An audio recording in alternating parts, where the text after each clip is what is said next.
boleh cerita nggak dulu kenapa kok bisa dalam tanda kutip kok nekat gitu akhirnya masuk Islam? Bukan nekat sih kok, bukan nekat. Karena juga belajar juga dulu ya, gitu maksudnya cari tahu juga karena emang awalnya karena nonton Kodondi gitu. Akhirnya yang baru, mana? yang Kesia, Kesia. Oke. Gitu. Akhirnya baru terbukalah otak dan pikiran ini kalau iya juga ya. Oh iya, terus akhirnya baca lagi, belajar gitu, terus sering nonton juga, terus sering dengerin kajian juga di Spotify gitu. Oh iya ya, gitu. Akhirnya kayak ya udahlah gitu. Terus ada momen-momen yang kalau aku bilang momen pindah Islam itu karena the power of zikir yang aku alamin gitu sih. Tapi sebelum ke situ, latar belakangnya siapa Claudia nih dari keluarga Kristen ya. Gerejanya di GBI sama di GBI lagi. GBI Betani lagi. Iya. Yang di mana?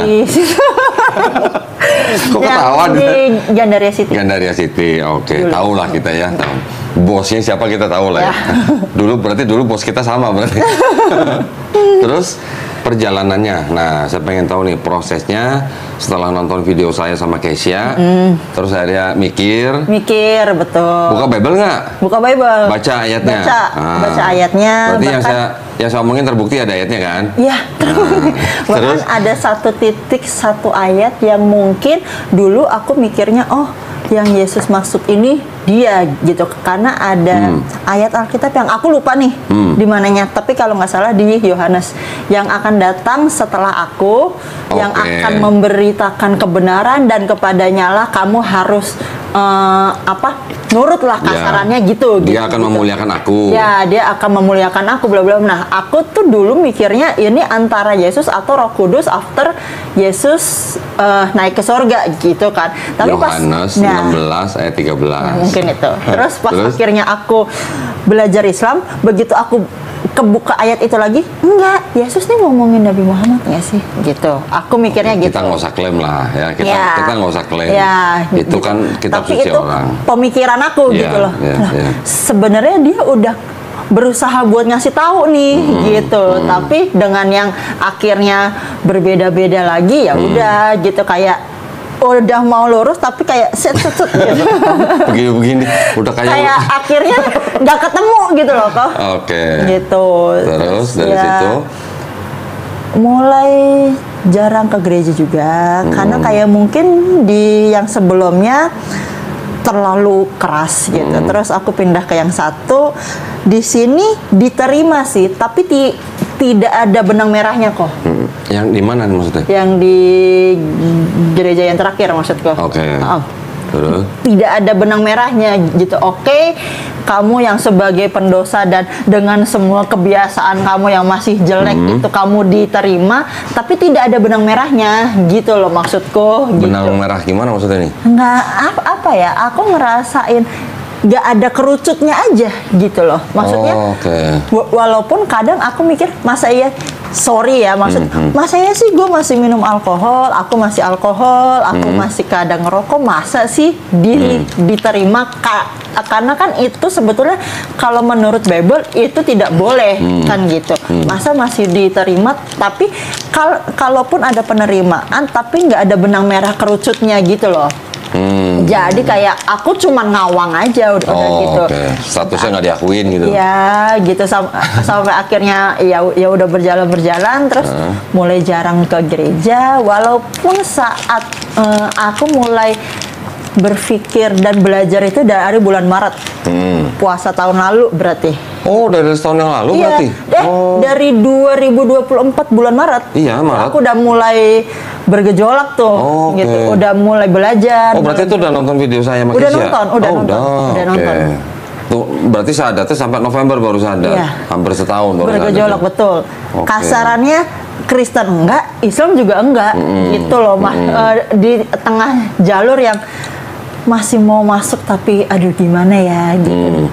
Mau di Kristen juga aku udah sempet balik masuk gereja kayak mikirnya kemarin gue salah nih mikir mau masuk Islam lah, belajar lah, salah nih gitu. Cuman pemikiran sesaat lah gitu. Sempat masuk gereja lagi Tapi kosong kok. Nggak tenang. Dulu aku pernah di gereja itu yang aku rasain dulu kalau masuk gereja tuh kayak kalau apa kok namanya?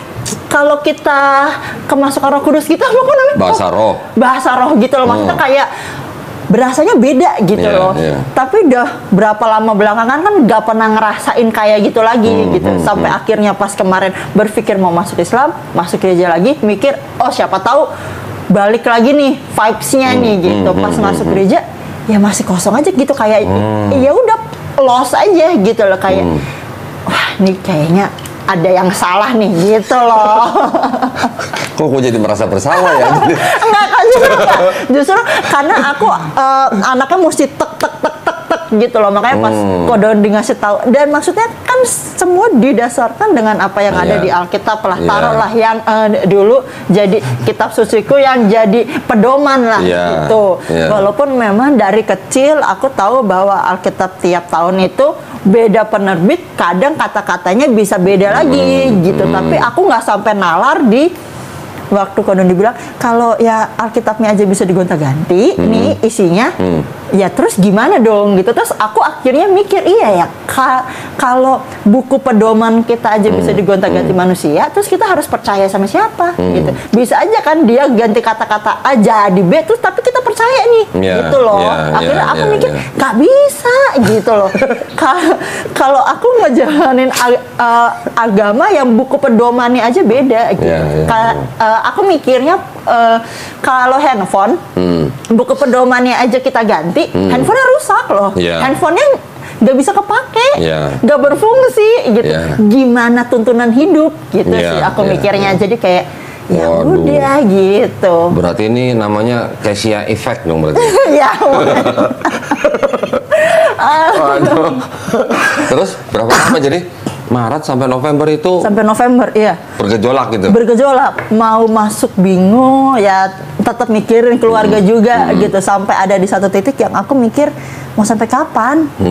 Sampai ya itu, aku merasakan yang the power of zikir itu udah berkali-kali. Nah, maksudnya gimana sih power of zikir itu apa maksudnya sih? Jadi ada... Jadi masih Kristen udah berzikir masih gitu? Masih Kristen, betul. Terus yang ngajarin siapa? Aku tuh sempat ngobrol sama temanku di kantor.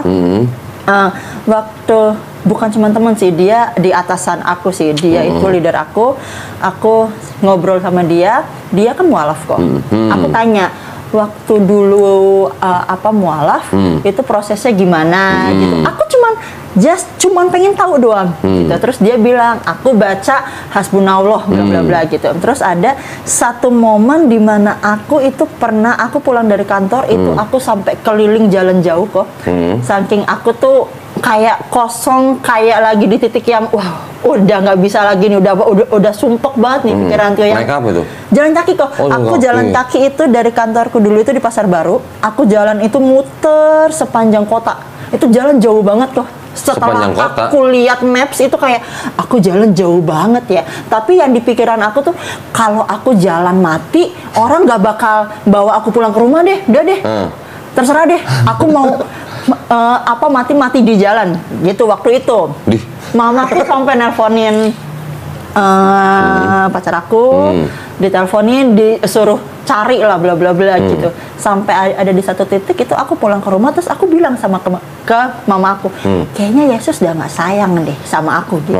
Aku udah coba semua cara yang selama ini aku lakukan, doa puasa, puasa Esther, puasa 40 hari, itu aku udah jalanin gitu loh, kayak aku nggak ngerasain ada satupun perubahan gitu. Mungkin kalau ada aku cerita sama teman, ya udah Tuhan cuman suruh lo tunggu gitu. Tapi aku nggak ngerasain gregetnya sama sekali kok gitu loh. Sampai ada di satu momen pas aku dibilangin kalau kamu berdoa, kan aku emang suka doa itu sujud kok. Iya. Kalau sujud mukanya sampai ke lantai. Cuma berlutut salah. Berlutut beda sama bersujud. Berlutut salah. Nah, terus aku coba kamu biasanya kan berlutut. Coba kamu sujud, dia bilang gitu. Terus ya udah kamu sujud, taruh tangan kamu di lantai kayak ya posisi sholat. Nah itu aku coba kok malam itu. Kayak Yesus. Yang waktu dia di Getsemani ya? Ya, kan kayak Yesus kan? Betul, iya dong. Nggak salah kan? Aku berdua kayak Yesus dong berarti. Aku sujud gitu, terus aku kayak, udah kok itu kayak plong gitu. Nah malam itu aku bilang, ya aku mau nangis. Kalau Yesusku yang kemarin nggak bisa nolong aku, mulai hari ini biar Allah yang tolong aku. Udah tuh udah plong. Terus di bulan April itu ada momen yang kalau mau dipikir di dalam nalar manusia itu nggak mungkin bisa aku dapet. Aku zikir, aku cari di TikTok kok. Zikir gitu. Zikirnya apa aja coba? Doa Nabi Yunus, la ilaha illa anta subhanaka inni kuntu minaz zalimin 100 kali. Terus Hasbunallah wa ni'mal wakil, nikmal maula wa nikman nasir 100 kali. Allahumma yasir wa la tu'asir, robita min bil khair 100 kali. Itu sebelum tidur. 100 kali kan itu. Itu masih Kristen? Masih Kristen. Nah, pertama kali nggak masalahnya yang Muslim aja mungkin nggak semuanya zikir itu. Ini masih Kristen zikir itu. Aku pertama kali baca itu la ilaha itu kok. Itu aku kirim WhatsApp ke temanku yang Islam. Caranya baca ini gimana? Dia kaget kok. Lu ngapain baca kayak gitu? Gue pengen belajar gitu kan. Aku bilangnya udah bacanya gini. Dia voice note. Yang pertama kali aku rasain kok kayak kalau aku di gereja, dari ujung kepala sampai ujung kakiku tuh semutan kok. Kesemutan? Kayak tuk gitu, sampai di jari. Kan aku nggak punya tasbih ya, jadi aku ngitungnya pakai tangan. Tuh aku belajar juga dari YouTube, cara ngitung pakai tangan kan.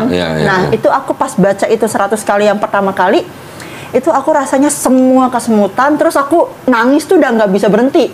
Masya Allah. Udah nggak bisa berhenti, terus aku carilah artinya doa itu apa ya, karena aku sadar mungkin selama ini aku banyak zolim sama orang, banyak jahat gitu, bahkan aku mungkin tidak berada di jalannya Allah gitu loh. Jadi pas aku tanya ke temanku, jawabannya dia, karena seumur lo hidup lo nggak pernah zikir, Jay. Bahkan syaraf di tubuh lo aja tuh ikut zikir. Jadi apa rasanya kayak semutan semua gitu loh, kayak yang nggak bisa gerak sama sekali kok. Berarti aku cuma bisa diam duduk nangis gitu. Pertama kali zikir itu yang aku baca itu la ilaha itu 100 kali. Masih belepetan kok. Berarti satu sebadan itu bereaksi. Iya, yang aku rasain saat mungkin dulu aku pernah di gereja yang didoain, yang ditumpang tangan gitu loh kok, yang sampai kita jatuh, apa rebah gitu gitu. Telentang.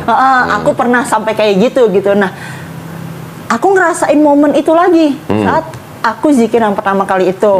Akhirnya terus aku cari lagi, oh mesti baca apa lagi sih gitu, biar hidupku dipermudah lah. Saat itu ya, makanya pas akhirnya aku zikir yang 3 ayat itu tadi, itu ayat atau apa ya ngomongnya ya itu. Terus pas, dan besokannya tuh Allah kasih apa? Kasih duit?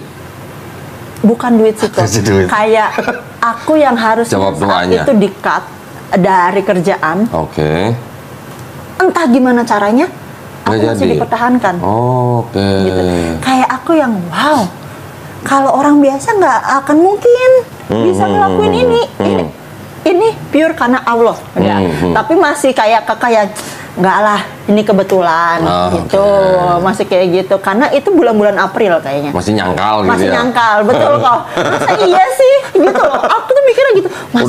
Udah dikasih jawaban masih nggak terima gitu masih ya. Gitu. Nggak. Terus? Kedua kali pun kejadian gitu. Malamnya aku zikir 3 ayat itu 100, besokannya langsung.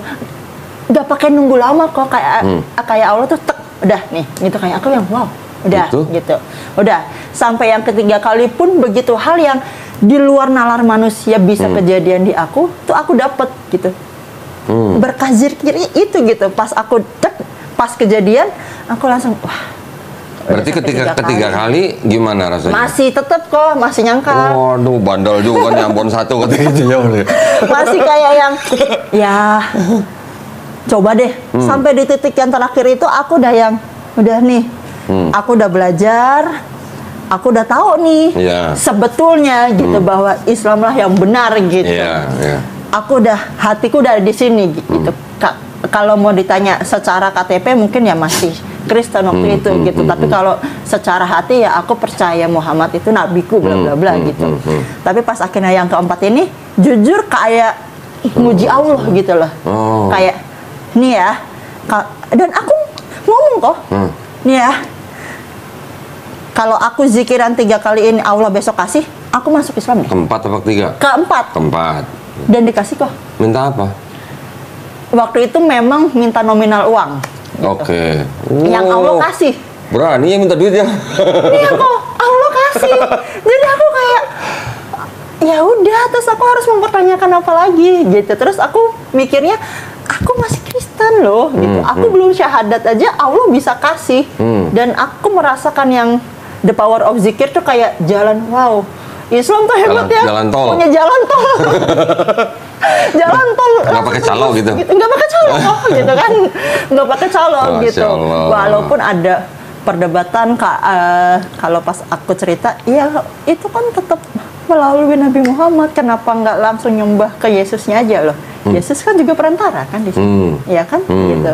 Bedanya apa? Di Bible juga perantara. Ya, kan gitu. Wah, Masya Allah.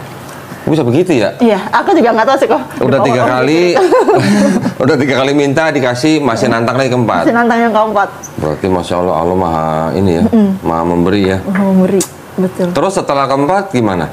Ya udah, aku langsung bilang ke temanku itu bahwa aku kan sempat kontak temanku buat aku mau syahadat, mau pindah Islam, terus aku udah bilang, udah nih, terus udah yakin. Teman-temannya pada kaget dong?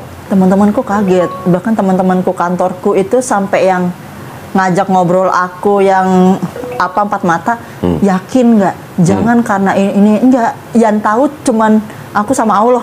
Dah gitu. Aku mau jelasin kayak apa, nggak akan masuk karena memang ini hal yang nggak bisa diungkapkan dengan kata-kata sih kok. Rasa yang aku rasain tuh aku nggak bisa explain dengan kata-kata gini loh, itu kan nggak bisa gitu sih. Aku mikirnya kayak, dan aku udah belajar, aku udah tahu, ya sudah gitu. Terus ke masjid? Ya. Dianterin siapa? 20. Dianterin teman kantor juga gitu. Sama yang temanku itu. Udah. Syahadat. Waktu bersyahadat gimana rasanya? Nangis kok. Kayak blus gitu, kayak wow. Lega? Aku Islam akhirnya. Ada rasa lega? Iya. Kenapa rasa leganya? Nggak tahu kok. Oh, kirain karena nggak perlu nyembah manusia lagi. Gitu. Ada nggak rasa lega seperti itu? Mungkin lebih ke kayak, oh ya emang toh dari dulu aku berpikirnya Yesus itu bukan Tuhan. Di atasnya dia itu masih ada yang lebih berkuasa. Tapi kebanyakan orang kan Yesus itu kuasanya udah paling mentok lah gitu. Padahal menurutku dari zaman dulu pun Yesus itu di atasnya masih ada yang lebih berkuasa, ya Allah Bapa. Bahkan ada Yesus duduk di sebelah kanan Bapa. Di sebelah kanan Allah Bapa, betul. Itu bahkan pengakuan iman rasuli kan.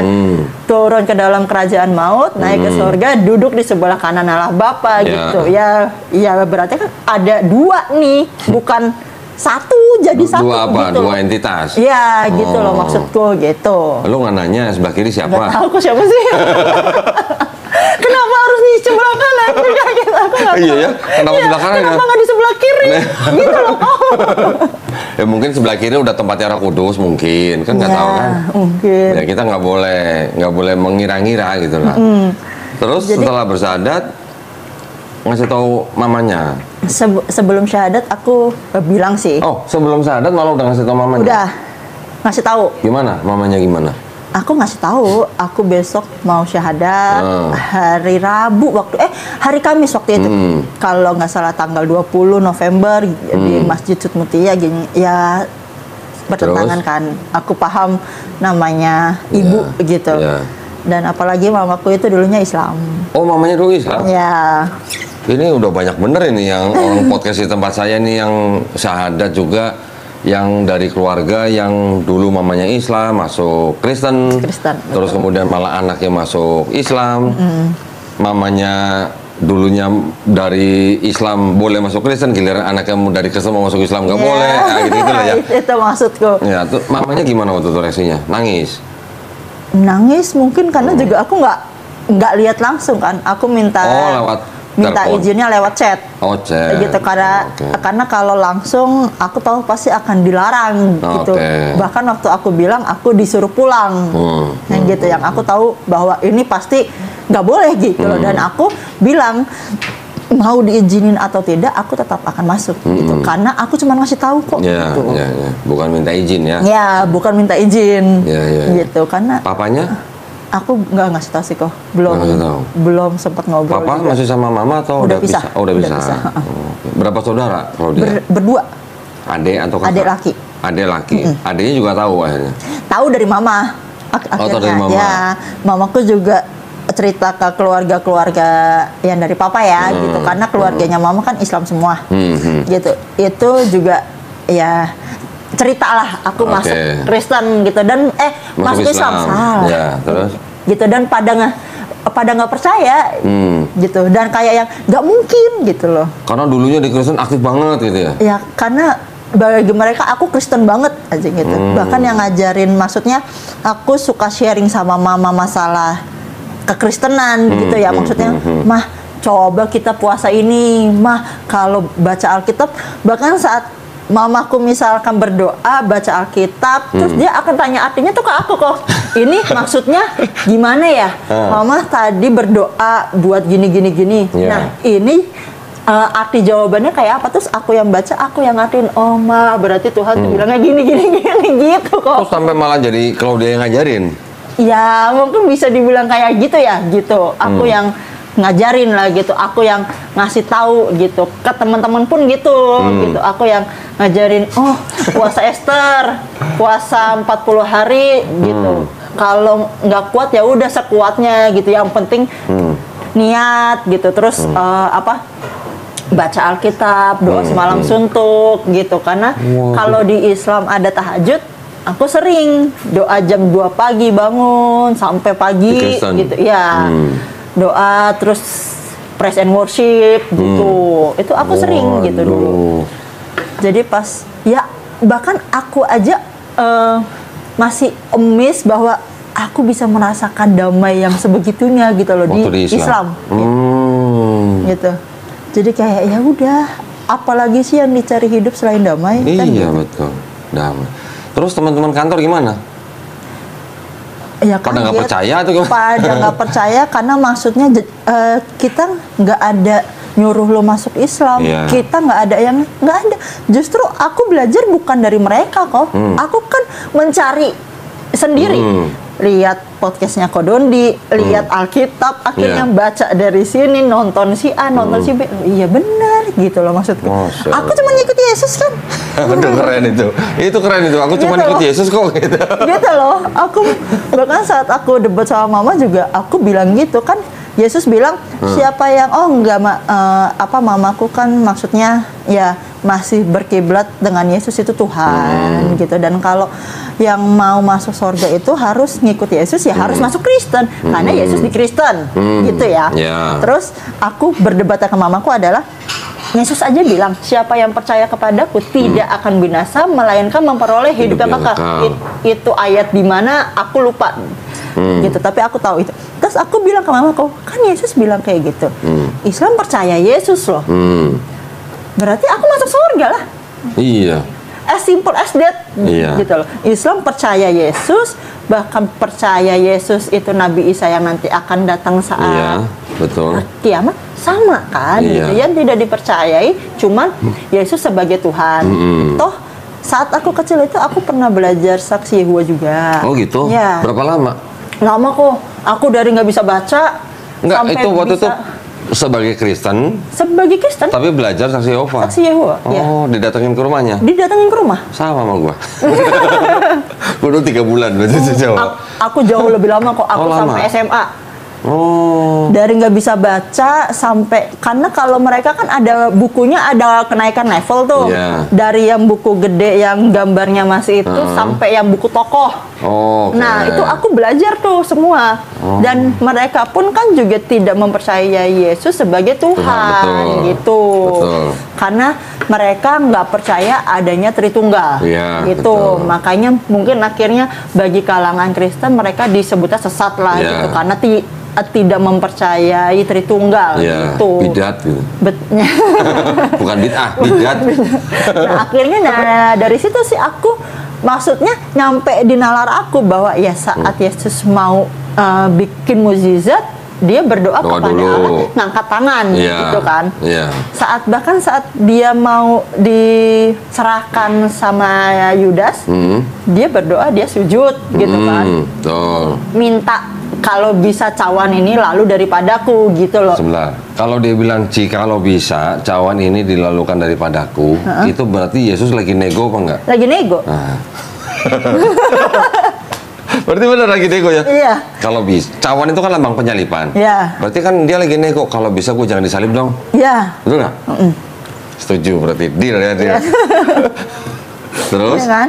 Jadi ya udah, aku mikir ya. Waktu di atas salib, Eli Eli lama sabatani. Allah Allah mengapa engkau meninggalkan aku ya? Itu apa bentuk kerelaan kalau begitu? Nggak rela sebetulnya kan? Iya kan? Iya. Kira-kira lah, kan kita bisa analisis gitu lah, iya kan? Iya. Karena setelah menganalisis itu sih, aku mikirnya kayak ini terlepas dari siapa yang disalib ya. Terlepas dari siapa yang disalib. Kalau Bible menceritakan Yesus yang disalib itu kan kitab suci Kristen. Di Quran disebutkan dia tidak dibunuh, dia tidak disalib, tapi diserupakan. Ya, ini terlepas dari siapa yang disalib di dalam Bible, tapi kan ucapan-ucapannya, tindakan-tindakannya malah menggambarkan Yesus tidak rela disalib. Iya. Dia nyuruh murid-muridnya jual jubah, beli apa? Belikan minum. Sebelum ke Taman Getsemani, habis perjamuan. Aku lupa lagi kok. Kalau kamu nggak punya apa-apa, jual jubah, beli apa? Beli pedang. Beli pedang biar bisa itu buat kan. Buat apa beli pedang? Buat berjaga-jaga dari tentara itu. Bukan buat potong sayur? Bukan, iya. Makanya buat jaga-jaga kan? Siapa ya yang ada yang Petrus, ada yang murid memotong telinga tentara penjaga imam. Walaupun terus disembuhin sama Yesus, malah Yesus bilang, "Emang kamu kira aku penyamun?" gitu kan. Tapi kan itu seperti kayak bertolak belakang. Awalnya suruh jual jubah beli pedang, tapi ketika pedang itu dipakai buat motong telinganya disembuhin. Kenapa kira-kira? Ya nggak tahu. Karena kalah jumlah. Oh iya, mereka banyak banget soalnya. Iya dong. Ya kalau nggak kalah jumlah mah mungkin belum tentu ya. Karena kalah jumlah jadi disembuhin. Ya itu juga mungkin ya hanya analisis gitu ya. Bukan istilahnya kan kita hanya berdasarkan urutan kronologi cerita gitu. Ya kan? Nyuruh muridnya jual jubah beli pedang. Terus berdoa di Taman Getsemani, kalau bisa cawan ini dilalukan daripadaku. Keringatnya Yesus seperti titik-titik darah, pernah baca? Titik-titik darah, iya. Pernah baca? Kalau orang keringatnya sampai seperti titik darah itu orang kenapa? Saking takutnya. Ketakutan. Saking takutnya. Ya kan? Kemudian ketika ditangkap di sidang, Yesus bantah apa enggak? Ngebantah enggak dia? Dengan tuduhannya itu? Ngebantah. Ngebantah kan? Kalau ngebantah tuh orang yang rela disalib apa enggak? Enggak. Terus kemudian ketika di atas kayu salib dia teriaknya Eli Eli lama sabatani. Iya. Itu ungkapan protes atau ungkapan kerelaan? Protes. Sekarang kalau memang doktrin bahwa Yesus memang datang untuk menebus seseorang Kristen, kan harusnya dia tinggal ngapain mesti ngumpet di Taman Getsemani, ngapain dia suruh muridnya jual jubah beli pedang. Kan tinggal dia datang aja ke Imam Yahudi kan, aku datang untuk menebus dosa kalian, salib aku. Kan harusnya begitu. Ini kok harus ada drama-dramanya gitu loh maksudnya. Betul nggak? Ya. Kalau dulu aku mikirnya ya mungkin karena ya Yesus itu manusia biasa gitu loh. Makanya masih punya rasa takut gitu loh. Masih sangat ketakutan gitu. Kalau dia takut, tapi dia tahu nggak dia harus mati di atas kayu salib untuk nebus dosa manusia? Tahu. Hah? Tahu dong. Kalau tahu, kan dia sudah menyerahkan kehendak Bapa. Kalau tahu, kenapa dia harus ngumpet? Ya, kenapa harus nego lagi? Kalau bisa cawan ini lalu daripadaku gitu kan? Kenapa harus ngumpet? Gitu. Kalau memang dia tahu dan dia rela, kan dia tinggal datang aja ke Imam Yahudi, salib aku dah gitu. Biar cepat kalian dosanya ditebus gitu. Kan harusnya begitu. Tapi ini kok ada drama-drama yang menggambarkan bahwa Yesus nggak rela gitu. Itu sih hanya analisis ya. Itu mau terserah orang Kristen kan, orang Kristen mau mempercayai bahwa dosanya ditebus ya monggo kan, nggak ada yang melarang gitu loh. Tapi maksud saya, Yesus oleh orang Kristen kan sebagai Tuhan nih. Kalau sebagai Tuhan, sebelum turun ke bumi, dia tahu nggak dia bakal mati di atas kayu salib? Sebagai Tuhan. Tahu dong. Tahu. Kalau tahu, boleh nggak disebut misinya misi bunuh diri? Oh iya. Ketawanya biasa aja dong. Iya ya. Baru nyadar ya? Iya. Loh iya kan? Iya, mesti bunuh diri sebagai dong. Tuhan, Iya dong. sebagai Tuhan, sebelum turun ke bumi, dia tahu nggak dia harus mati di atas kayu salib? Tahu. Harus tahu sebagai Iya Tuhan, dong. masa Tuhan nggak tahu? Masalah nanti di bumi dia sebagai manusia, dia nggak tahu hari kiamat, lain cerita lah. Tapi sebelum turun ke bumi, sebagai Tuhan, dia harus tahu dia akan mati di atas kayu salib untuk nebus dosa manusia. Iya. Berarti kan misi bunuh diri. Iya. Iya. Misinya, bukan Misi. motifnya. Iya. Saya nggak nanya motifnya. Nah, gitu. Baru sadar ya? Iya. Mesti bunuh diri, iya bener, iya. Nah, terus akhirnya setelah mamanya tahu, sampai sekarang gimana? Ya, masih nggak ikhlas sih, kok tahu sih. Tapi ya sudah biasa, maksudnya nggak sampai. Karena udah nggak pernah bahas soal agama lagi aja. Oke. Karena aku sampai di titik yang itu, aku sering debat gitu. Saat mamaku juga mempertanyakan proses saya pindah agama itu berbeda sama proses kamu gitu. Aku Oke. jawab, kan sama-sama bukan karena manusia gitu. Sama-sama pure karena Allah gitu loh. Dan tidak ada paksaan gitu, dan aku dengan sadar gitu memilih Islam sebagai agama yang benar gitu. Karena kayak mamaku pindah ke Kristen itu kan dia punya perjalanan sendiri. Oke. Gitu, dari melalui yang dia lewatin sholat-sholatnya gitu. Nah sampai akhirnya aku bilang ke mamaku bahwa ya aku merasakan the power of zikir gitu loh. Karena momen-momen yang di luar nalar itu aku sempat cerita ke mamaku, tapi memang tidak menceritakan part of zikir malamnya. Gitu. Nah akhirnya aku mengungkit, inget nggak kejadian ini. Malam sebelumnya tuh aku zikir loh, ini gitu. Nah mamaku sempet yang ya kalau emang berdoanya harus ada perantara Nabi Muhammad, ya kenapa nggak ikut Kristen yang berdoanya langsung ke Yesus? Ya aku juga mikir lah, Yesus itu kan juga perantara. Yesus kan nggak pernah, maksudnya dia ini perantara loh. Iya. Yesus itu sendiri oleh Paulus juga disebut perantara. Kemudian di 1 Yohanes 2 ayat 1 juga disebut sebagai perantara atau penghibur. Bahasa Yunani parakleton. Ya. Mau tahu ayatnya? Paulus sendiri nyebut Yesus itu juga pengantara. Iya kan, bukan Tuhan berarti gitu loh. Ya, kalau itu masih perdebatan lah ya. Di Galatia 3 ayat 20. Seorang pengantara bukan hanya mewakili satu orang saja, sedangkan Allah adalah satu. Pengantara itu siapa? Yesus. Ini kata Paulus. Iya. Berarti Paulus juga menganggap Yesus adalah seorang pengantara. Terus Paulus kan juga bilang begini, kepalanya wanita atau istri siapa? Suami kan? Suami. Itu laki-laki. Kepalanya suami Yesus. Ya kan? Kepalanya Yesus siapa? Bapak. Bapak ya. Berarti kan ada hierarki. Iya. Iya, ada perbedaan otoritas, ada perbedaan wewenang. Berarti kalau ada perbedaan begini kan berarti tidak setara. Tidak setara, betul. Jadi nggak bisa dijadikan dengan konsep kesatuan itu tadi, gitu. Ya, ini sih bukan kita mau menafsirkan kitab suci orang, berdasarkan teks saja gitu. Kalau masalah mereka mau bilang tetap Yesus setara gitu misalnya, karena kan Athanasius di abad keempat juga akhirnya menyetarakan Yesus dengan Bapa, co-eternal, co-equal, ya itu kan kerana mereka gitu. Ini kan hanya berdasarkan teks. Terus mamanya? Ya udah masih kekeh. Aku sampai di titik yang aku bilang ini the power of zikir. Udah terus aku bilang ya udah nggak usah berdebat lagi, daripada juga makin bikin tambah sakit hati. Aku dosa, mamaku juga dosa, kan gitu. Jadi mending ya udah kita urus agama masing-masing. Yang penting tetap doain aku biar jadi pribadi yang jauh lebih baik. Udah gitu aja sih aku. Setelah Claudia masuk Islam, sama mamanya jadi lebih baik apa sama seperti sebelumnya? Alhamdulillah aku ngerasanya sih lebih baik sih. Lebih baik. Ngasih duitnya lebih nggak? Mungkin karena dari segi itu ya kok. Ya maksudnya lebih perhatian sama mamanya. Betul, ya gitu, kayak aku bisa mencukupi hal-hal yang tadinya aku tidak mampu. Gitu ya. Mungkin mamaku sempat ngomong pindah Islam karena harta ya. Aku sempat jawab saat itu gitu. Hartanya tetap sama aja gitu. Tapi ini pure karena Allah gitu.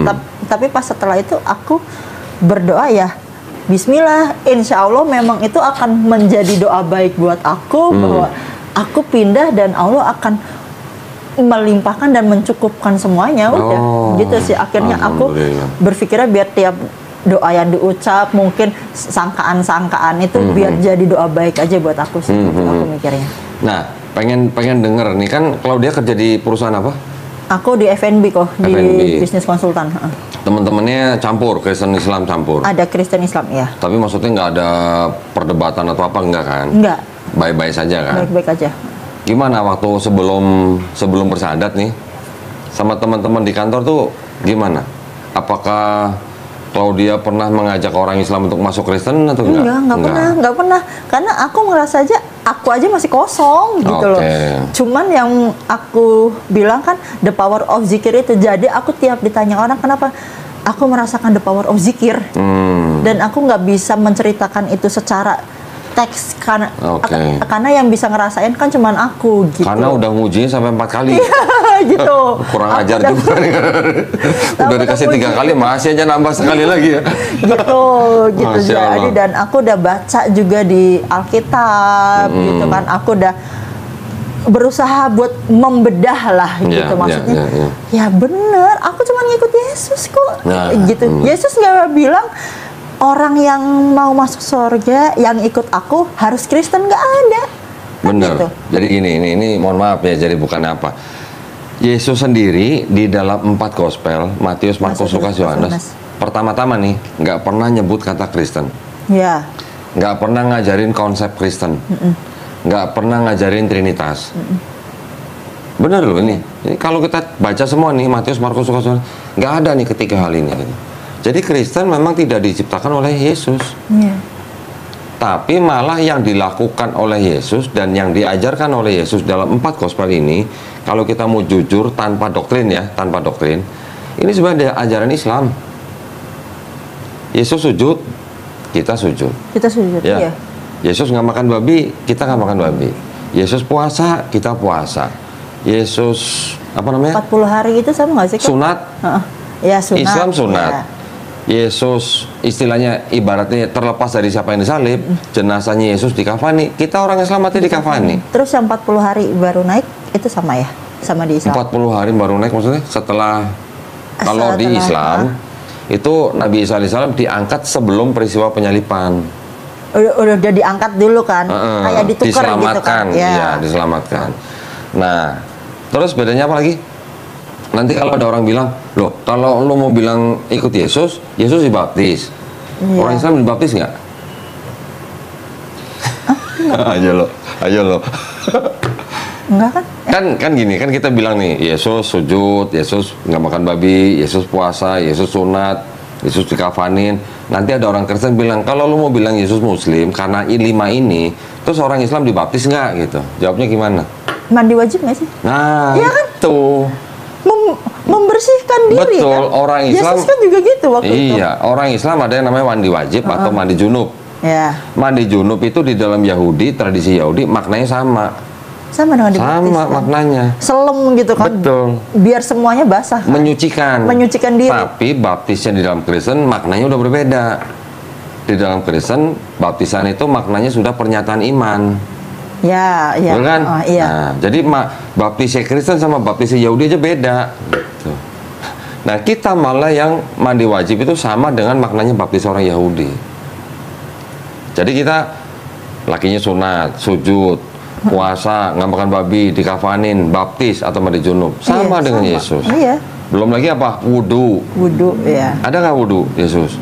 Ada juga, karena Yesus mengikuti hukum Taurat. Hukum Taurat udah mengatur sebelum masuk kemah perjanjian cuci tangan, dia selalu membasuh. Basuh tangan dan kakinya. Iya. Benar. Iya, benar. Iya kan? Nah, benar kan? Nah, sekarang pertanyaannya kan begini. Kalau begitu, Kristen ikut siapa? Kalau Yesusnya nggak pernah mengajarkan kekristenan. Ya, akhirnya setelah aku nonton Kodondi, terus aku berusaha buat menganalisis, ya karena ngikut ajaran Paulus. Nah, gitu. Berarti yang pertama kali disebut Kristen aja itu Paulus dan Barnabas dan pengikutnya di kota Antioquia. Setelah mereka tinggal di sana 1 tahun. Kisah 11:26. Itu sebutan pertama kali Kristen. Dan sebutan Kristen itu sebenarnya awalnya adalah sebutan ejekan sebenarnya, ya kan? Buat Paulus, Barnabas dan pengikutnya. Konsep ketuhanannya kalangan Kristen sendiri itu kan memang juga develop atau dikembangkan belakangan. Kalau diteliti benar, Paulus sendiri juga nggak pernah mengajarkan Trinitas. Tapi mungkin baru benih-benihnya lah, ya. Nanti di abad kedua ada yang namanya Tertullianus mencetuskan ada istilah Trinitas. Tapi Trinitasnya Tertullianus itu mengatakan bahwa Yesus tidak setara dengan Bapa. 3 pribadi yang berbeda, tapi satu hakikat, tapi tidak setara. Di abad keempat sama Bapak Gereja Athanasius baru dimodifikasi, Yesus setara sama Bapa. Berarti kan itu ada development, ada pengembangan, ada apa namanya ya, semacam ya pembentukan gitulah. Apakah Athanasius ketika bilang di Konsili Nicea 325 langsung ada Trinitas? Belum. Trinitasnya nanti 381 Konsili Konstantinopel. Baru Roh Kudus juga sehakikat sama Bapa, baru itu Trinitas. Hampir 400 tahun setelah Yesus nggak ada, baru ada Trinitas. Berarti ketika Paulus nulis, apakah Paulus sudah mencetuskan Trinitas?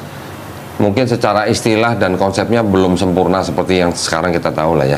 Tapi benih-benih Trinitasnya udah ada, karena dikembangkan oleh Tertullianus, dikembangkan lagi oleh Athanasius, dikembangkan lagi di Konsili Konstantinopel, sampai nanti finalnya di Konsili Nicea kedua tahun 787 Masehi. Bagaimana menyembah Yesus sebagai ikon? Setelah sebelum-sebelumnya udah ada konsili-konsili sebelumnya, Konstantinopel 2, Konstantinopel 3. Bagaimana memisahkan sifat ganda Yesus tanpa meninggalkan Kristus?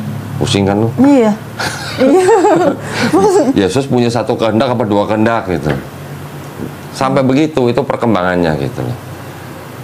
Nah, jadi boleh dikatakan sebenarnya Kristen itu satu, bukan dibawa oleh Yesus. Jadi Kristen itu bukan pengikut Yesus, tapi penyembah Yesus. Pengikut siapa? Pengikut Paulus. Karena Paulus yang mencetuskan Kristen itu. Imannya Kristen itu kan mereka percaya bahwa dosanya sudah ditebus dengan matinya Yesus di atas kayu salib. Nah, itu dari siapa? Dari Paulus, bukan dari Yesus. Kalaupun ada kata-kata Yesus yang mengarah ke situ, itu ternyata sudah dibuktikan bukan perkataan Yesus. Ini ada di buku ini. Oh, itu ada yang Yesus bilang, ampunilah mereka Bapa karena mereka tidak tahu. Yang ada 7 perkataan Yesus di kayu salib. Yang benar yang mana? Nggak tahu kan? Kan yang nulis sekarang nggak usah 7 itulah, nggak usah 7 itulah. Di Matius Yesus nyebutnya Eli Eli lama sabatani. Di Markus nyebutnya apa? Beda pokoknya. Eloi Eloi lama sabatani. Yang satu bahasa Ibrani, yang satu bahasa Aramaik. Yang benar yang mana? Yesus ini sebenarnya ngomong Ibrani atau ngomong Aramaik nih di atas kayu salib nih gitu. Nah, itu aja kan masih jadi perdebatan. Ya tapi whatever lah ya. Mau Eli Eli atau Eloi Eloi lama sabatani itu sebenarnya hanya mengutip Mazmur 22. Perkataan Daud, Eli Eli lama azaftani, bukan sabatani. Walaupun arti sama, tapi itu cuma beda dialek aja. Penulis gospel Matius, Markus, Lukas, Yohanes ini kan memang semuanya mengutip Septuaginta, mengutip kitab yang disebut Perjanjian Lama itu dengan apa ya, kayak semacam klaim bahwa Yesus itu sudah dinubuatkan di Perjanjian Lama. Perjanjian Lama. Tapi Perjanjian Lama ini yang diambil dari Septuaginta sebenarnya bukan punya orang Kristen, tapi punya orang Yahudi. Punya orang Yahudi. Terjemahannya diubah-ubah gitu. Itu dalam itu kalau ditulis itu dalam, itu urusan pendeta lah itulah, itu urusan pendeta sama saya lah, urusan Claudia sama mamanya nggak usah sampai situ-situ lah.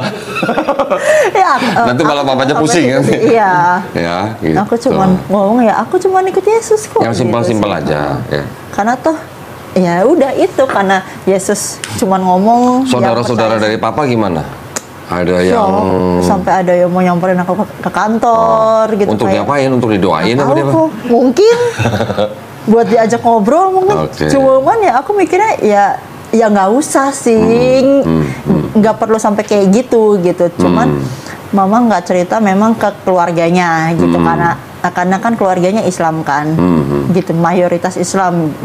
gitu. Jadi tapi aku yang akhirnya datang ke kakaknya mama yang paling tua gitu, bahwa aku cerita Muslim.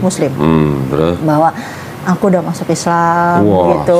Seneng banget kok. Iya, kayak katanya aku lepas satu dapat ganti satu. Oh, aduh. Lukir berarti namanya. Karena ya maksudnya akhirnya ceritalah dulu mama kamu waktu pindah kan nggak ada ngomong sama saya gitu. Tahu-tahu pindah, tahu-tahu mau nikah secara Kristen gitu. Saya kan juga nggak tahu waktu itu gitu. Makanya aku cerita ya, kalau aku kemarin aku sempet ngomong ke mama, yang penting aku ngomong, terlepas diizinkan atau tidak ya itu masalah belakang. Yang penting aku sudah menganggap dia sebagai ibu, ya aku cerita lah. Kasih gitu. tahu. Jadi ya aku kasih tahu gitu. Oke, ini kan masalah keluarga lah ya. Tapi yang jelas kan istilahnya Claudia kan sudah merasa mandiri, dewasa. Jadi sudah berhak menentukan pilihannya sendiri dan juga dilindungi oleh Undang-Undang Dasar 1945 Pasal 29 ayat 2. Sekarang masalah Claudianya sendiri nih, setelah bersyahadat terus belajar Islami gimana? Aku belum belajar sih, maksudnya aku belajar sholat tuh dari YouTube. Sampai yang akhirnya, yang tadinya masih nggak tahu banget nih doa iftitah tuh panjang banget kan kok. Buat aku kalau ada yang pendek. Apa? Doa iftitah tuh nggak cuma satu. Kalau yang versi Muhammadiyah mungkin panjang, yang versi NU mungkin lebih pendek. Boleh yang mana? Karena aku lihatnya dari YouTube doang ya gitu. Jadi kayak mukenanya juga aku dikasih gitu-gitu. Jadi kayak aduh. Dari Masjid Sut Mutianya nggak ada pembinaan?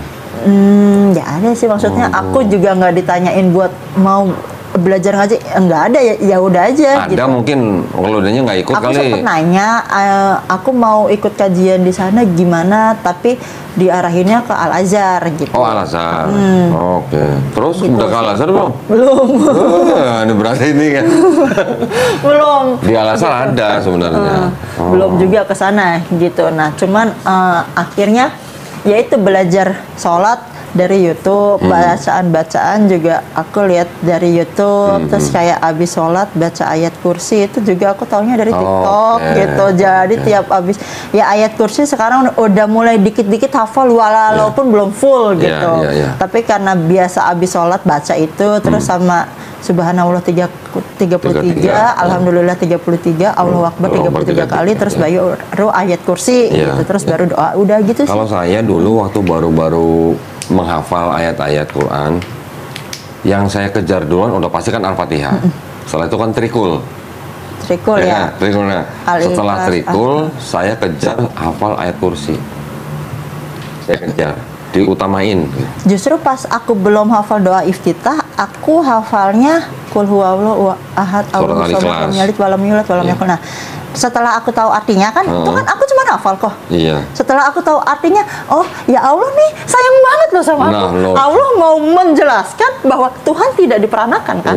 Gitu. Jadi kayak, aduh Allah baik banget sama aku. Bahkan dari hafalan sholat yang aku hafal selain Al-Fatihah, itu satu-satunya surat pendek yang waktu itu aku hafal adalah surat yang menjelaskan bahwa Tuhan tuh nggak diperanakan.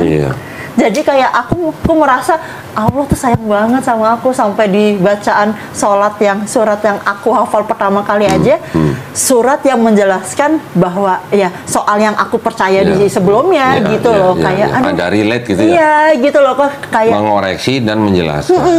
Gitu, baru abis itu hafal Kautsar. Al-Kautsar. Itu. Al-Kafirun.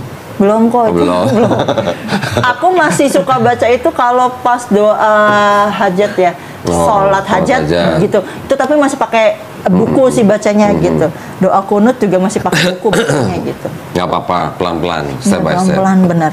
Tapi disempetin hafal surat ayat kursi ya, ayat kursinya disempetin. Itu kan ada di dalam Quran surat Al-Baqarah ayat 255. Itu dihafalin. Itu Masya Allah itu mah ayat kursi itu. Baru 2 hari lalu aku pas abis sholat isya, aku sujud di rokaat yang kedua, kayak di kuping aku ini kenceng banget kok. Ketenangan yang kamu minta selama ini adalah Islam. Gitu kayak terus aku pas habis sholat tuh aku nangis gitu kayak. Bahkan pas aku angkat badan gitu kayak kayak aku tenang banget. Memang akhirnya setelah aku masuk Islam, momen apapun mau seberat apapun tuh kayak aku tuh tenang gitu. Kayak aku yakin bahwa Allah aja dulu bisa nolong aku saat aku Kristen. Jadi yang aku saat aku Kristen terus aku sujud, aku minta mulai hari ini Allah yang akan tuntun aku. Ya itu benar, Allah lakukan itu sampai hari ini gitu sih. Ya, jadi sebenarnya intinya yang sebutan Muslim itu artinya sudah tahu belum sebenarnya? Muslim itu apa? Aku cuma pernah dengar dari Kodondi, berserah. Orang yang berserah diri kepada penciptanya. Ya udah, intinya cuma itu sebenarnya. Lu aja dulu Kristen nggak ada kerjaan baca-baca zikir.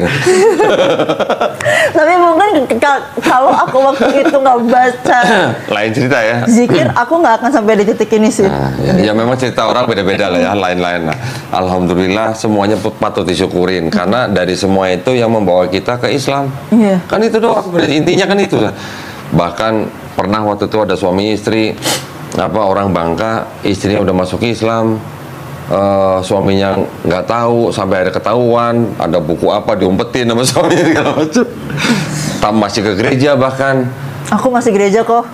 Bulan apa? Natalan kemarin masuk gereja kok. Kenapa masih bisa gereja? Mamaku, maksudnya aku merasa aku menenangkan hati mamaku dulu deh. Gitu. Terus? Walaupun aku tahu salah gitu, tapi kayak ya di sisi lain aku berusaha buat menenangkan hati mamaku buat ya udah aku masuk gereja. Dan anakku juga kan, anakku umur 8 tahun kok. Masih di titik yang kena mentalnya itu tadi gitu, karena dia pernah lihat aku sholat, terus aku gak tahu harus jawab apa kok. Kenapa kamu pakai hijab? Aku jawabnya, aku disuruh bosku foto pakai ninja. Sumpah kok, aku nggak tahu aku harus jawab apa soalnya. Ya bilang aja mau seperti Bunda Maria, susah amat. Harusnya ya kok. Iya. Tapi saking aku udah out of, aku harus jawab. Dan dia tuh mempertanyakan itu dengan nangis yang gerung-gerung gitu loh kok, sampai udah yang ya udah aku refleks aja gitu. Makanya kayak kalau di rumah tuh aku nggak bisa sholat dengan tenang gitu. Papanya anak-anak masih sama? Enggak. Oh udah enggak? Udah berapa lama? Dari awal sih kok. Oh dari awal. Oke. Ya udah, kalau ditanya kenapa pakai kerudung seperti Bunda Maria lah. Iya sih, harusnya gitu. Bahkan dia sekolah di sekolah Katolik kan, gitu. Maksudnya kan suster-suster kan juga ada yang pakai. Iya, suster kan juga pakai kerudung, walaupun separuh di sini. Iya gitu. Coba tanya adiknya, coba cari lukisan Bunda Maria kayak apa gitu. Pasti ada kerudungnya. Kerudungnya iya. Mana ada Bunda Maria nggak pakai kerudung? Betul, ya kan? Makanya kayak ya sudah ada pelan-pelan gitu. Aku pikir gitu, karena kalau mau langsung aku nggak ikut gereja. Sekarang Claudia tinggalnya sama anak atau sama siapa? Aku tinggal sendiri. Lah anaknya? Sama mama. Oh, ikut mama. Ikut mama, gitu. Berarti mama tinggal sama anaknya Claudia, sama adikku. Adiknya. Papanya udah pisahkan. Oke. Ya sebenarnya sih nggak terlalu banyak inilah ya. Tantangan Claudia sekarang ini hanya bagaimana menunjukkan kepada mamanya setelah Claudia jadi Muslim. Circle sih kau. Circle itu kan sebenarnya kan ya hanya menjalin hubungan kekeluargaan, kekerabatan. Tapi yang paling penting kan kepada mamanya dulu. Iya. Bagaimana mamanya akhirnya bisa menerima Claudia dengan ikhlas gitu.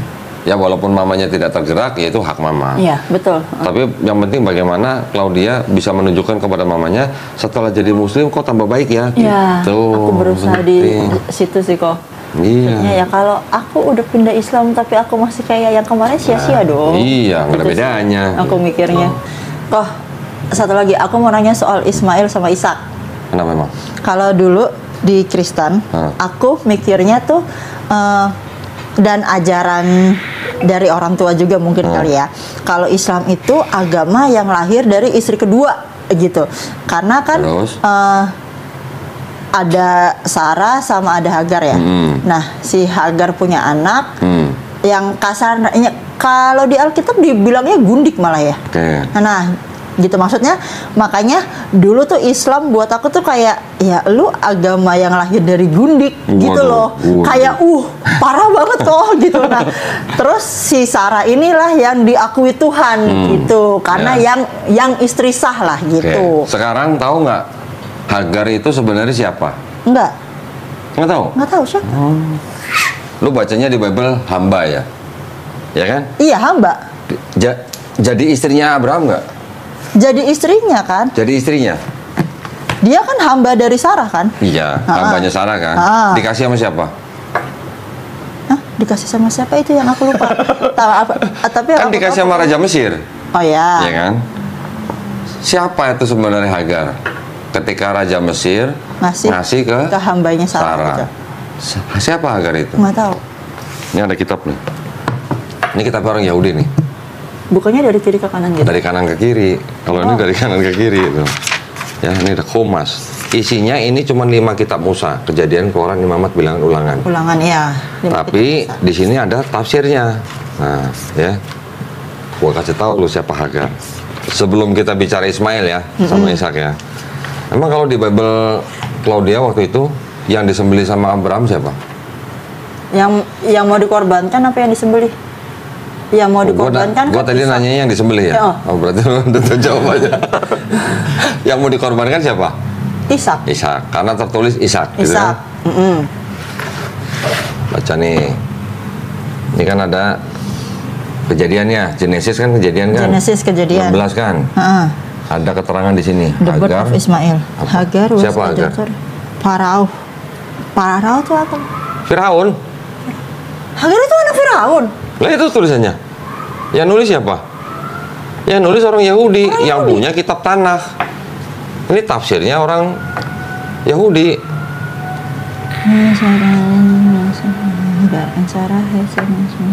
Iya kan? Kejadian berapa? 16 kan? Iya. Adapun Sarai istri Abraham tidak beranak, ia mempunyai seorang hamba perempuan orang Mesir, Hagar namanya. Nah ini keterangannya Hagar itu siapa? Anak. Was a daughter of Pharaoh. Putri daripada Firaun. Firaun. Iya. Berarti apa? Putri raja. Putri raja. Bawahnya apa lagi nih? So it was that Hagar an Egyptian princess. Dia princess. Iya, princess Mesir. Kalau Sarah itu putri raja bukan? Bukan. Hagar putri raja. Iya. Secara sosial tinggian mana kedudukannya? Loh, orang dikasih gini kok bingung. Iya. Sarah kan bukan putri raja. Dia kan dari dari Mesopotamia lah ya, menjadi istrinya Abraham. Padahal Sarah itu adalah saudara satu ayah malah sama Abraham. Oke. Hagar harusnya nggak boleh nikah ya? Harusnya, tapi ya zaman dulu kan mungkin masih murni lah ya. Hagar putrinya Raja Mesir. Secara sosial tinggian mana? Hagar. Nah, sampai akhirnya Raja Mesir memberikan Hagar sebagai hambanya Sarah. Ini kan sebuah penghormatan yang sangat tinggi gitu. Iya. Mau disebut gundik, mau disebut hamba, lalu tinggian dia posisinya sebenarnya gitu loh. Apapun disebutnya tetap kasta tinggian dia gitu kan. Karena karena Raja Mesir menghargai Abraham sebagai nabi. Makanya Raja Mesir menghadiahkan putrinya sebagai asisten istrinya nabi gitu. Lu mau sebut dia hamba tapi dia kedudukannya lebih tinggi dari lu gitu loh. Gimana dong? Iya, benar. Oke, itu pertama ya. Oke. Berikutnya, soal Ismail. Abraham punya anak Ismail umur 86 tahun. Abraham punya anak Ishak umur 100 tahun. Tuan mana? Ismail. Tuan Ismail. Beda 14 tahun ya? Iya. Ketika Ishak sudah disapi, artinya sama ibunya Sarah sudah disapi, barulah si Ismail diusir, suruh pergi oleh Sarah. Karena dianggap mungkin Ismail mengolok-olok anaknya Ishak gitulah. Kan ada ceritanya kan, diusir kan. Sekarang baca sendiri ya. Baca sendiri. Ini kan cerita Ishak lahir. Oke. Setelah Ishak lahir kan Abraham mengusir Hagar dan Ismail. Dari sini kan. Coba dibaca sampai habis. Di situ ada 2 tempat yang pernah ditempati oleh Hagar dan Ismail. Coba. Atau pakai ini deh biar. Anak-anaknya itu tetapi Allah berfirman kepada Abraham, janganlah segala-galanya karena hal yang budaknya itu dan segala yang dikatakan kepada manusia.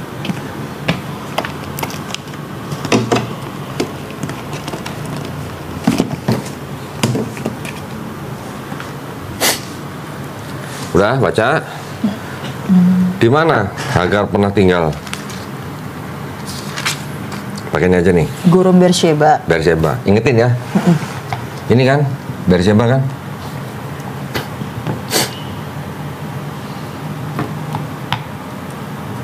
Ini nih sorry, kan mengusir. Di sini nih, tinggal di mana? Di padang gurun Beersheba, ketika ayah dikirimkan hubungan. Dicatat. Hagar Ismail pernah tinggal di Beersheba. Terus kemudian ada di ayat yang paling bawah nih. Allah menyertai anak itu sehingga ia bertambah besar, ia menetap di padang gurun dan menjadi seorang pemanah. Maka tinggallah ia di padang gurun Paran dan ibunya mengambil seorang istri baginya dari tanah Mesir. Berarti Hagar sama Ismail tinggal di Paran setelah Ismail besar kan? Menjadi seorang pemanah. Sebelum besar tinggalnya di Beersheba. Di Beersheba. Dari sini ke sini kan berarti jaraknya bisa berapa tahun nih, ya kan? Ada cerita begini, Abraham mengadakan perjanjian dengan Abimelek. Di mana kira-kira kalau dibaca nih? Tempatnya di mana? Mengadakan perjanjiannya. Berkata kepada Abraham, Allah mati engkau dan segala sesuatu yang kau lakukan, sebab kita bersembahlah kepadaku di sini. Di sini demi Allah bahwa engkau tidak akan berlaku curang kepadaku dan kepada musuhku sesuai dengan persahabatan yang Allah. Tempatnya di mana?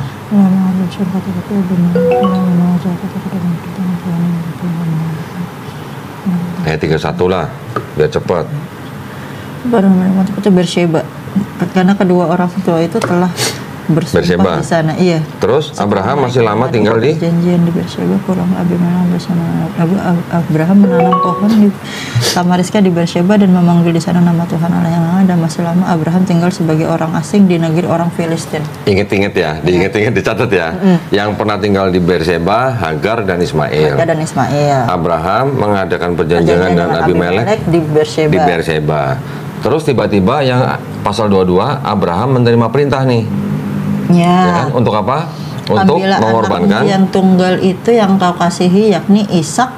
Pergilah ke tanah Moria dan persembahkanlah dia di sana sebagai korban bakaran pada salah satu gunung yang akan kukatakan kepadamu. Dari sini yang pasal 21 ada cerita nggak Abraham dari Beersheba pindah kemana? Nggak ada. Berarti kalau nggak ada, berarti Abraham di sini terima perintahnya ketika Abraham di mana? Ketika di Beersheba. Nah, berarti Hagar Ismail tinggal di Beersheba, pernah tinggal di Beersheba sebelum Ismail besar, kemudian pindah ke Paran. Abraham pernah mengadakan perjanjian dengan Abimelek juga di Beersheba. Kemudian Abraham menerima perintah untuk mengambil anaknya yang tunggal itu, walaupun di sini tulisannya Ishak.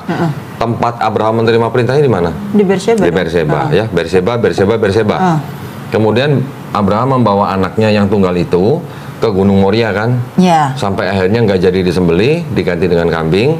Terus kemudian Abraham dan anaknya yang tunggal itu pulang bersama kedua bujangnya. Kemudian kembalilah Abraham kepada kedua bujangnya dan mereka bersama-sama berangkat ke Beersheba dan Abraham tinggal di Beersheba. Berarti ya dia di Beersheba. Baliknya ke Beersheba lagi, sama anak yang tunggal itu kan. Kedua bujangnya dan anak yang tunggal kan. Nah sekarang pertanyaannya gini, kalau Abraham yang mau disembelih itu adalah Ishak, terus kemudian Abraham pulangnya ke Beersheba, sedangkan yang tinggal di Beersheba, yang pernah tinggal di Beersheba itu Hagar dan Ismail. Berarti Abraham ini pulang ke Beersheba itu pulang ke rumah yang salah atau pulang bawa anak yang salah? Oh iya, berarti yang dibawa tuh Ismail sebetulnya. Iya kan? Mau diulang nggak? Mau diulang nggak? Ini belum selesai loh, Oke. Hagar Ismail pernah tinggal di Beersheba. Abraham membuat perjanjian dengan Abimelek di Beersheba. Abraham menerima perintah untuk mengorbankan anaknya di Beersheba. Kemudian Abraham membawa anaknya tunggal ke Gunung Moria dan kembalinya ke Beersheba. Oke. Terus habis itu ada beberapa ayat ini berita kelahiran, ya, kerabatnya Abraham. Habis itu di sini apa nih? Sarah mati dan dikuburkan. Sarah hidup 127 tahun lamanya setelah itulah Sarah. Kemudian matilah Sarah di Kiryat Arba, yaitu Hebron di tanah Kanaan. Lalu Abraham datang meratapi dan menangisinya. Berarti Abraham tinggal sama Hagar, sama Ismail. Lu yang ngomong bukan gua ya. Lu yang ngomong kan? Kalau Abraham, iya dong. Kalau ayatnya dia datang dan meratapi dan menangisinya. Iya. Kalau Abraham datang meratapi, datang dari mana? Beersheba. Berarti kan kalau begini Abraham tidak tinggal bersama Sarah. Tidak tinggal bersama Sarah. Nah, jawab sendiri. Berarti yang mau disembelih itu siapa? Kalau di sini tertulisnya Ishak, berarti kita cuma berani bertanya. Kalau begitu ketika Abraham kembali ke Beersheba bersama anak tunggal dan kedua bujangnya itu pertanyaannya Abraham pulang ke rumah yang salah atau pulang bawa anak yang salah? Gitu aja. Terus kenapa dia nulisnya salah? Kan ada kepentingan tentang misalnya hak waris misalnya, hak anak sulung, itu buat orang Yahudi kan sangat hak penting. Anak sulung, ya. Betul kan? Sekarang gini, buat Hagar, Ismail itu anak tunggal bukan? Nggak tahu aku. Buat Hagar kan punya anak Ismail. Berarti Ismail ini anak tunggal bukan buat Hagar? Anak tunggal. Iya. Buat Sarah, Ishak anak tunggal bukan? Bukan. Iya dong, kan anak pertama. Oh, Ishak. Anak pertama, ya. Sarah kan anak pertamanya Ishak. Berarti buat Sarah, Ishak juga anak tunggal kan? Iya. Tapi antara Ismail dan Ishak yang pernah jadi anak tunggal yang mana? Buat Abraham. Ismail. Jadi kalau dibilang ambillah anakmu yang tunggal yaitu Ishak, terus gimana? Iya, benar. Kalau buat Sarah betul, Ishak adalah anak tunggal. Buat Hagar juga betul, Ismail juga anak tunggal. Tapi buat Abraham, yang pernah jadi anak tunggal yang Ismail apa yang Ishak? Ismail. Iya. Jadi kalau disebut ambillah anakmu yang tunggal, tapi dia ngambil Ismail. Iya, tapi kok Ishak gitu. Ya itu kenapa kok Ishak? Nah, jangan nanya gua, nanya yang nyusun Bible dong. Iya, kenapa kok Ishak ya? Bener nggak? Berarti berdasarkan kronologi urutannya, berarti lucu kalau yang mau disembelih itu Ishak. Iya. Karena yang tinggal di Berseba, Hagar dan Ismail. Sedangkan Sarah tinggalnya di Hebron. Kenapa ketika Sarah mati kok Abraham harus datang meratapinya? Berarti kan Abraham selama ini tinggal tidak tinggal Hagar, bersama Sarah. Sama Ismail. Nah, lu sendiri yang jawab kan, bukan gua. Itu kata Alkitab, bukan kata kata Alkitab. aku. Iya, berdasarkan kronologi. Iya. Gitu. Oke. Terus gimana ceritanya Ismail bisa Islam? Tapi memang dia Islam. Kalau di Islam nih ya, semua nabi-nabi dari Adam sampai Nabi Isa alaihissalam itu semuanya Muslim. Ya. Muslim dalam arti orang-orang yang berserah diri kepada penciptanya. Dan semua nabi-nabi ini mengajarkan satu ajaran yang sama. Apa? La ilaha illallah. Ajarannya sama-sama. Sampai Nabi Isa alaihissalam. Buktinya di dalam Bible pun, ketika Yesus ditanya oleh ahli Taurat dan orang-orang Farisi, hukum apa yang terutama? Kan Yesus menjawabnya gampang. Shema Israel, Adonai Eloheinu, Adonai Ehad. Sama persis dengan ajaran Nabi Musa di Ulangan 6 ayat 4. Sama. Berarti ajaran Nabi Musa dan ajaran Nabi Isa sama. Shema Israel, Adonai Eloheinu, Adonai Ehad. Di Islam, di Quran, ada ayat turun begini. Qul huwallahu ahad. Allahu samad, lam yalid wa lam yulad. Alhamdulillah. Berarti kalau Adonai Eloheinu, Adonai Ehad sama Qul huwallahu ahad, sama nggak? Sama. Terus Yesus ngajarin Kristen gitu? Ada pribadi kedua, pribadi ketiga, tapi satu hakikat? Nggak ada, Yesus ngajarin begitu. Nah, sekarang ini penting nih, ini penting.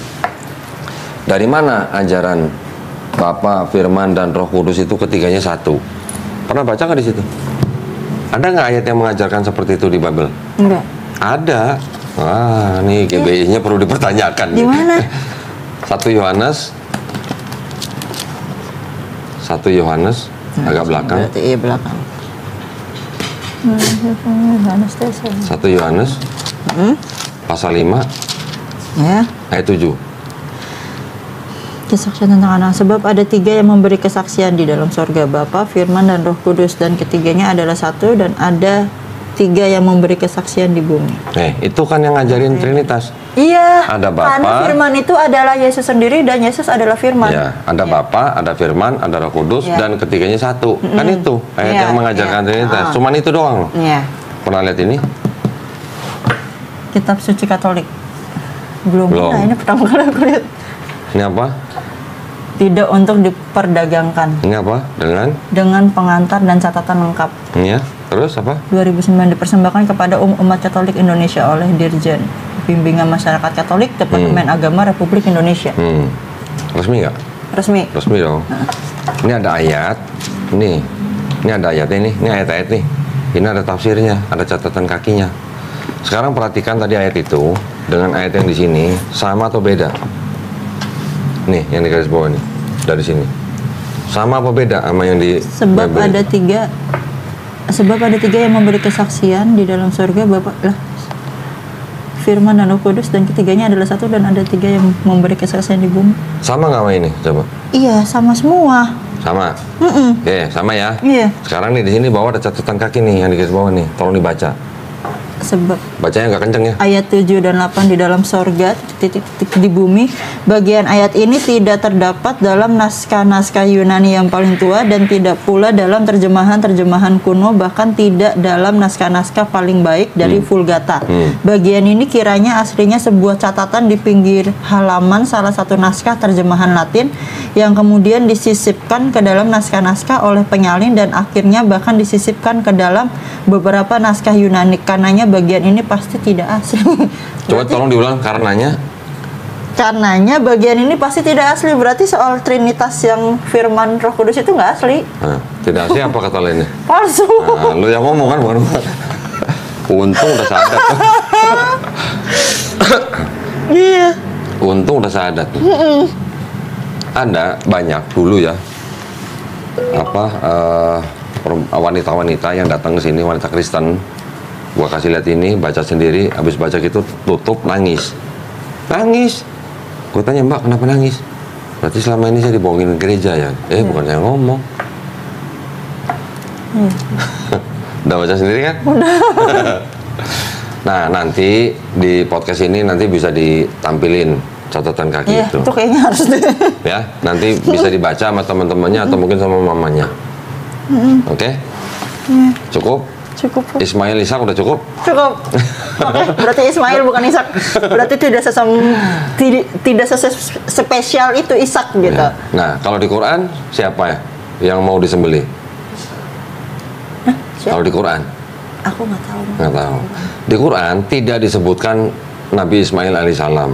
Oke. Ya, tetapi dari kronologi itu urutannya, kejadian itu terjadi sebelum ada kabar kelahiran Nabi Isa alaihissalam. Ya berarti Ismail dong. Nah, sudah. Jelas kan? Simple. Kalau di Quran simple. Di Quran tidak perlu disebutkan namanya, tapi jelas itu kejadiannya sebelum ada kelahiran Nabi Isa alaihissalam. Berarti siapa lagi kalau bukan Ismail alaihissalam? Itu kalau di Quran. Dan kalau di Islam tidak penting siapa yang mau disembelih. Mau Nabi Ismail kah, mau Nabi Isa alaihissalam kah, tidak penting. Yang penting apa? Nabi Ibrahim lulus ujian. Iya, lulus ujian, itu betul. yang penting. Di Quran juga tentang Nabi Isa alaihissalam tidak dibunuh dan tidak disalib, tapi diserupakan. Siapa yang diserupakan? Buat orang Islam juga nggak penting. Nggak penting buat kita. Yang penting apa? Nabi Isa alaihissalam diselamatkan. Iya, gitu. harusnya. Ya. Tapi kalau yang di Kristen kemarin kan, kenapa spesial? Kenapa kita ini spesial? Ya. Karena kita yang dipilih buat dipersembahkan Ya, itu kan, melalui Ishak. Iya, gitu. itu kan hanya narasi-narasi. Iya, aja. cuma setelah aku baca dan telusuri itu Ismail harusnya. Karena yang dibersembah Ismail, bukan Ishak. Sekarang kalau ada orang Kristen nanya, itu siapa yang diserupakan? Masa di kitab kata kitab suci kok nggak disebut namanya? Nah, kan tadi saya bilang nggak penting buat kita namanya. Ya, yang penting Nabi Isa alaihissalam diselamatkan. Betul. Kalau buat orang Kristen yang diserupakan itu penting namanya harus ditulis, kita balik tanya, yang di Bible Yesus disalib sama berapa penjahat? Enggak. 2 penjahat kan kanan kiri kan? Kanan kiri ya. Iya. Siapa namanya? Ada nggak di situ? Kan nggak ada juga. Iya. Nah, kalau di situ nggak ada nama 2 penjahat itu, kenapa nanya orang yang diserupakan di Quran gitu maksudnya? Iya. Ya. Alhamdulillah. Aku berjalan di jalan yang benar. Alhamdulillah. Ya. Bismillah. Bismillah ya. Nah, sekarang minta pesan dong. Minta pesan. Pesan-pesan buat penonton dong, yang muslim, yang belum muslim, silakan. Pesan buat teman-teman aku ya, yang mungkin aku dulu pernah ngajarin puasa tuh gini gitu, masuk gereja tuh gini gitu. Ya aku nggak menyalahkan apa yang kalian percayai gitu, karena toh dulu aku juga mempercayai itu gitu. Tapi ternyata Islam tuh nggak separah itu gitu, karena setelah aku belajar bahkan di Al-Quran itu ada surat Maryam. Di Al-Quran itu mengakui Yesus dan nama Yesus disebutkan itu banyak gitu, Nabi Isa, dan kita di Kristen kan juga mengakui Yesus itu sebagai juru selamat gitu ya, nantinya akan datang di hari penghakiman. Islam juga percaya itu. Jadi, Iya. Islam itu kayak penyempurna aja sih buat apa yang kita percayai, tapi nggak pernah ada ujungnya. Buat Tritunggal yang kita percayai yang nggak ada ujungnya. Islam tuh menjawab semuanya. Benar. Gitu. Jadi kayak aku percaya Islam agama yang benar sih. Dan aku mendapat kedamaian itu aja gitu sekarang. Alhamdulillah. Ketenangan itu. Buat teman-teman yang belum muslim atau mungkin buat teman-teman Kristen yang belum muslim, yang masih Kristen gitu. Yang dulu mungkin sering apa? Belajar Islam deh beneran. Buka deh, buka Al-Qur'an deh gitu. Buka Al-Qur'an ya. Buka Al-Qur'an segampang buka Google. Itu kan semua ada gitu loh. Enggak, buat teman-teman yang dulu aku ajarin puasa ya. Maaf nih. Oh jadi dulu mah teman Kristen diajarin puasa? Iya, aku ngajarin puasa. Malah sekarang dia masuk Islam. Ya, malah aku masuk Islam gitu kan. Nah, gimana? Bilangnya gimana dong? Ya. Puasanya ngikutin Yesus. Puasanya gitu. ngikutin Yesus gitu kan 40 hari gitu ya, kan aku. Kalau di Islam kita kan puasa Ramadan 30 hari lah, 29 hari. Atau 30 lah ya. Tambah Syawal udah 6 hari. Sama. Ya kan? Cuman kurang 4 hari. 4 hari mah pakai puasa yang apa Senin Kamis juga dikit lah gitu. Artinya kurang lebih sama. Tetapi sebenarnya yang di Ramadan ini yang diwajibkan itu kan sebenarnya kan hanya penyempurnaan dari puasa-puasa nabi-nabi sebelumnya. Yang mana orang-orang terdahulu sudah diperintahkan puasa. Nah kita kan cuman mengikuti dan menyempurnakan sesuai dengan sunnah Nabi gitu. Ya kan, dengan perintah dari Quran, dari Allah Subhanahu wa taala, teknisnya pelaksananya ngikutin sunnah Nabi gitu. Nah jadi buat teman-teman yang dulu diajarin puasa sama Claudia sekarang kita ngikutin puasa yang sudah disempurnakan gitu. Jadi ya mohon maaf ya. Percaya Yesus itu nggak salah, tapi akan lebih baik kalau masuk Islam sebetulnya, karena Yesus nggak pernah bilang dirinya Tuhan. Kalau kita berdoanya ngomong Tuhan Yesus tuh sebetulnya salah dah gitu. Harusnya ya Yesusnya aja gitu loh maksudnya. Gitu. Ya udah sih gitu, kayak ya udah. Aku percaya itu dari dulu dan sekarang alhamdulillah sudah menyempurnakan kepercayaanku bahwa Yesus itu bukan Tuhan, masih ada yang di atasnya dia lagi dan sebagainya gitu. Keren. Ada apa yang belum diceritain nggak nih? Yang kelewat nih? Udah semua? Udah, masalah orang tua, lingkungan ya? Teman-teman yang mungkin akan shock karena tahu seberapa Kristennya aku. Ini berarti masih ada teman-teman yang belum tahu kalau Claudia udah masuk Islam? Banyak banget. Oh, masih banyak? Mungkin yang tahu cuman berapa orang kali ya, masih bisa dihitung jari gitu. Karena aku nggak mau menimbulkan perdebatan karena keislamannya sekarang. Aku nggak mau mengganggu ibadahku juga dengan harus. Aku merasa bahwa aku belum cukup ilmu buat balas debatan kalian, gitu. Aku tahu ini benar gitu. Tapi buat ilmu yang lebih itu kan aku belum sampai ke sana. Buat adu debat lah gitu. Mungkin kalau pendeta aku juga lihat, kakak rohani aku di GBI lihat gitu kan. Ya. Tapi artinya nih gini, kan Claudia udah berani podcast nih, ya di channel Donditan. Berarti udah siap ya nanti ya? Iya, insya Allah. Tidak perlu semuanya dijawab atau diladeni. Yang penting jangan sampai mengganggu ibadahnya Claudia. Betul, gitu aja. Itu sih, tujuan kita podcast di sini hanyalah apa? Hanya untuk sharing dan saling menguatkan iman para penonton juga yang Muslim. Ya, syukur-syukur kalau ada yang temen yang dari belum Muslim mau menjemput hidayah, alhamdulillah itu bonus. Aku merasakan banget itu the power of zikir, fast track. Tapi sekarang judulnya kita kan kita hanya sharing untuk saling istilahnya apa, menguatkan iman, membentengi akidah sama umat Islam. Gitu aja kan? Ya. Betul. Terima kasih banyak ya Claudia ya. Mudah-mudahan nanti kalau ada kabar-kabar dari mamanya. Soal mamanya ya. Part 2 ya berarti ya. Kita nggak tahu kalau mamaku nanti ternyata sudah. Insya Allah ya, kita nggak pernah tahu. Selama mamanya masih hidup, tugasnya Claudia hanya membuktikan kepada mama setelah jadi Muslim lebih baik dan doain mamanya. Kalau mamanya masih hidup, agama nggak nyampe kok. Kalau udah meninggal. Ini kan masih hidup. Gimana? Mamanya masih hidup, beda agama. Nggak apa-apa, doain. Aku tetap doain sih tiap habis sholat itu. Tetap doain selama masih hidup. Nanti kalau mamanya tetap nggak mau terima Islam, terus kemudian sudah meninggal, baru kita nggak boleh doain. Bedanya di situ, ya. Oke, mudah-mudahan nanti kita bisa sambil saling mengisi lah, melengkapi lah ya sambil belajar.